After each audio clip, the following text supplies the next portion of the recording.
মিশিগানের বিভিন্ন অঞ্চলে আজ বুধবার ভারী তুষারপাত হবে বলে জানিয়েছে ন্যাশনাল ওয়েদার সার্ভিস। নিম্নাঞ্চল শীতকালীন ঝড়ের কারণে ৮ ইঞ্চি পর্যন্ত তুষারপাত হতে পারে ধারণা করা হচ্ছে। তবে মেট্রো ডেট্রয়েটের বেশিরভাগ অংশে কম তুষারপাতের সম্ভাবনা রয়েছে। আজ বুধবার বিকেল থেকে বৃহস্পতিবার রাত পর্যন্ত মিশিগানের কাউন্টিগুলোতে এ তুষারপাত হবে। এতে ৫ থেকে ৮ ইঞ্চি তুষারপাতের পূর্বাভাস দেওয়া হয়েছে।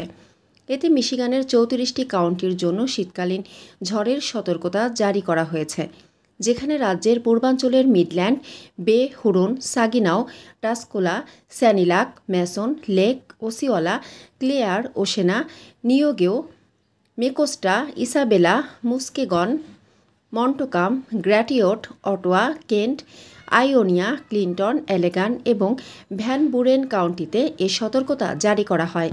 বুধবার দুপুর ১টার পর থেকে ঝড়টি পূর্ব মিশিগানে আঘাত হানতে শুরু করবে। এতে সবাইকে সতর্ক থাকার অনুরোধ জানানো হচ্ছে। মানসম্মত হাঁস ও মোরগের চাহিদা পূরণ করতে আল আমিন হালাল লাইভ পোল্ট্রি রয়েছে আপনারই পাশে। আমরা হাঁস, মোরগ, কবুতর, কোয়েল, টার্কি ও খরগোশ পাইকারি মূল্যে বিক্রয় করি।